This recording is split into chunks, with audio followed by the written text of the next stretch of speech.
All right, let's talk about your online shopping cart. You know, that place where all your hopes and dreams and maybe a few late-night impulse buys go to live. But what if I told you that little cart is part of a way bigger story, one that connects your bank account to a massive global change in how we all shop? Oh yeah, we've all been there, right? You find that perfect thing, the gadget you've been watching goes on a flash sale, but payday feels like it's in another galaxy. It's that classic modern dilemma. So what do? Just let it go? Well, now you just click a button, and boom, it's yours. Paying for it? That's a problem for future you. This is the big promise of Buy Now, Pay Later, or BNPL, and these services have absolutely exploded, completely changing the game for online shopping. So to really get how this all works, let's zoom in on a super popular example from the Philippines, Shopee's Pay Later. By kind of breaking down their official guide, we can get a peek under the hood of this whole Buy Now, Pay Later machine. Okay, so what is it really? Well, think of Pay Later as basically a digital credit line that only works on Shopee. You get a set spending limit, and then you get to choose. Pay it all back next month, or slice it up into smaller payments over a whole year. It's built to be crazy convenient. And that convenience starts right at the sign-up. I mean, look at this. There are no long bank applications here. It's literally a few taps, you snap a pic of your ID, take a quick selfie to prove it's you, and that's it. You're in. It's designed to have almost zero friction. But you knew this was coming. That convenience has a price. Now, this is where it gets really interesting. You've got a processing fee just for the purchase, then a monthly interest rate that can climb all the way up to 5%, and of course, a late fee if you miss a payment. These little numbers are absolutely crucial to understanding the real deal. So that's the official story, the brochure version. But what's it actually like for people who use it every day? We dug through real user experiences, and let me tell you, one theme came up again and again. Pay Later is a total double-edged sword. And this slide just lays it out perfectly. It's a tug of war, right? On one side, you get what you want, when you want it, plus you might even snag some sweet exclusive discounts. But on the other side, those interest rates can pile up fast, and the temptation to just keep clicking buy can pull you into some serious debt. Now check out this first take from a user. This person is playing it smart. They're basically gaming the system, you know? They only use Pay Later when a big discount wipes out the interest cost. They're treating it less like a credit card and more like a tool to save even more money. That takes some serious discipline.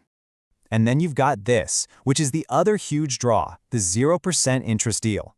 I mean, for a big purchase like a new phone, being able to spread that cost over a whole year with no extra fees, that is super powerful. It makes things that felt out of reach suddenly seem totally possible. But here's the other side of that sword. One little slip-up, one missed payment, and things can get stressful fast. This user's experience is a pretty stark warning of what happens when it goes wrong. The dreaded collection agency calls start rolling in. And honestly, this quote just nails it. At the end of the day, it's not really about the interest rate or the credit limit. It's about self-control. Without it, a tool that's meant to be helpful can easily turn into a trap. Okay, so I want you to hold on to that thought about temptation and convenience, because while we've been laser-focused on this one payment tool, there's a much bigger force at work here, something that's changing why we even want to buy this stuff in the first place. Remember what I said at the very beginning? Your shopping cart tells a story. Well, it turns out that story is being written less and less by you and more for you through the TV shows and movies you watch. This whole thing actually has a name: content e-commerce. Basically, it's a strategy where the line between watching your favorite show and shopping from it just completely vanishes. It creates this perfect closed loop, a direct pipeline from your screen to your cart. And here's exactly how it works. Say a character on a hit show is wearing a really cool jacket. In the old days, you'd have to go hunt for it online. Not anymore. Now, the company that made the show sells that exact jacket directly on their own platform. The show is the catalog, the actors are the models, and your remote is just one click away from checkout. And we're not just talking about selling a few jackets here. This entire strategy is reshaping whole economies. In this new world, the most valuable real estate isn't some storefront on a busy street. It's getting a few seconds of screen time in a hit TV series. The impact is just staggering. We're talking about TV shows directly driving tourism, real estate, and merchandise sales on a huge scale. The story, the intellectual property, is becoming the new engine of commerce itself. Just look at this number for a second. 93%. What on earth could grow that much that fast? That's tourism revenue. After a hit show called To the Wonder featured the incredible landscapes of China's Altai region, tourism money shot up by 93% in just 1 year. The show literally put an entire region on the map for millions of people.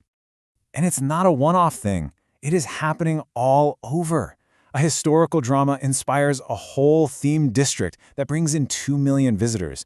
A quiet slice-of-life show leads to a real-world bed and breakfast. The show you binge-watch on Monday becomes the vacation you book on Tuesday. Which brings us right back to where we started, your shopping cart. When the entertainment we love is seamlessly woven into the places we shop, and services like Buy Now, Pay Later remove every last bit of friction, well, that line between what we want and what we need gets incredibly blurry. So the real question is, in this brand new world, who's actually in control of your cart?